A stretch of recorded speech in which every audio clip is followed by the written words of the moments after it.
അല്ല, ഇതിൽ പറഞ്ഞത് ഈ തിരഞ്ഞെടുത്ത പാട്ട്, ഈ ഹിരൺദാസ് മുരളിയുടെ പാട്ട്, അത് നമ്മുടെ ഈ കൗമാര പ്രായക്കാരായ ബിരുദ വിദ്യാർത്ഥികളെ പഠിപ്പിക്കുന്നത് ശരിയല്ല. അതുകൊണ്ട് ബോർഡ് ഓഫ് സ്റ്റഡീസിന്റെ തീരുമാനം മാറ്റണം എന്നായിരുന്നു ആവശ്യപ്പെട്ടത്.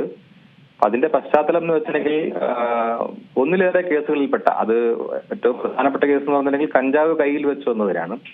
അപ്പൊ കേരളത്തിൽ ഇപ്പോ ലഹരിയുടെ പിടിയിലാണ് യുവാക്കൾ. അപ്പൊ അതുകൊണ്ട് യുവാക്കളെ ലഹരിയിൽ നിന്ന് മുക്തമാക്കാൻ വേണ്ടി ബോധവൽക്കരണം ഉൾപ്പെടെ ഉള്ള കാര്യങ്ങൾ സംസ്ഥാന സർക്കാർ തന്നെ ചെയ്യുന്ന സമയത്താണ് ഇത്തരത്തിലൊരു പാട്ട് പഠിപ്പിക്കാൻ തീരുമാനിക്കുന്നത്. അപ്പോ ഹിരൺദാസ് മുരളി എന്ന വ്യക്തി ഇത് മാത്രമല്ല, മറ്റ് പല കേസുകളിലും പുലിപ്പല്ല് കയ്യിൽ വെച്ചു എന്നുള്ള കേസ്, അതുപോലെ തന്നെ മീറ്റു വിവാദത്തിലൊക്കെ പ്രതിസ്ഥാനത്തുള്ള ഒരു വ്യക്തിയാണ്. എന്ന് മാത്രമല്ല, തന്നെ മാതൃകയാക്കരുത് എന്ന് പറയുന്ന ഒരാളാണ് ഹിരൺദാസ് മുരളി.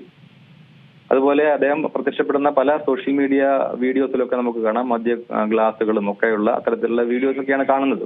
അപ്പൊ അങ്ങനെയുള്ള ഒരു വ്യക്തിയുടെ പാട്ട് ഈ പ്രായത്തിലുള്ള വിദ്യാർത്ഥികളെ പഠിപ്പിക്കുന്നത് തെറ്റായ സന്ദേശം നൽകും. അവരെ ഇത്തരം എന്താ പറയാ മാതൃകാപരമല്ലാത്ത പ്രവർത്തനങ്ങൾ പിന്തുടരുന്ന രീതിയിലേക്ക് സ്വാധീനിക്കാൻ സാധ്യതയുണ്ട്.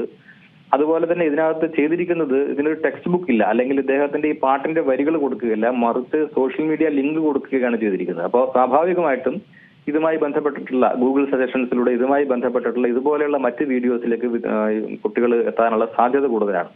ആ സാഹചര്യത്തിലാണ് ഈ പാട്ട് പഠിപ്പിക്കരുത് എന്ന ഒരു ആവശ്യം വെച്ചത്.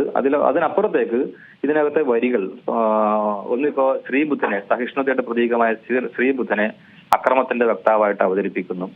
അതുപോലെ തന്നെ കശ്മീരിൽ അമ്പലമല്ല എന്ന് പറഞ്ഞ ഒരു കെട്ടിടത്തിൽ ഒരു പിഞ്ചു ബാലിക കൊല്ലപ്പെടാൻ ഇടയായ സാഹചര്യത്തെ തെറ്റായ രീതിയിൽ ഒരു കൂട്ടം മാധ്യമങ്ങൾ അവതരിപ്പിച്ചതിനെ അതേ രീതിയിൽ പ്രതിഫലിപ്പിക്കുന്നു. തുടങ്ങി കുറെ തെറ്റായ, ആശയപരമായിട്ട് യോജിക്കാൻ പറ്റാത്ത വരികൾ കൂടി ഇതിനകത്തുണ്ട്. ഇത്തരമൊരു സാഹചര്യത്തിലാണ് ഈ പാട്ട് പഠിപ്പിക്കരുത് എന്ന ആവശ്യം വൈസ് ചാൻസലറുടെ മുന്നിലും പിന്നീട് ചാൻസലറുടെ മുന്നിലും വെച്ചത്. അതിൽ ചാൻസലർ അത് വൈസ് ചാൻസലർക്ക് നടപടിയെടുക്കാൻ നിർദ്ദേശിച്ചുകൊണ്ട് അത് അദ്ദേഹത്തിന് കാലിക്കറ്റ് യൂണിവേഴ്സിറ്റിയിലേക്ക് ഫോർവേഡ് ചെയ്തു. അതേ തുടർന്ന് കാലിക്കറ്റ് യൂണിവേഴ്സിറ്റി വിദഗ്ധ സമിതിയെ വെച്ചു. ഡോക്ടർ എം ബഷീർ ആയിരുന്നു പഠിക്കാൻ ചുമതലപ്പെടുത്തപ്പെട്ട വ്യക്തി. അദ്ദേഹം നൽകിയ റിപ്പോർട്ട് പ്രകാരമാണ് ഇപ്പോൾ ഈ പാട്ട് ഒഴിവാക്കണം എന്നുള്ള നിർദ്ദേശം അദ്ദേഹം നൽകിയിരിക്കുകയാണ്.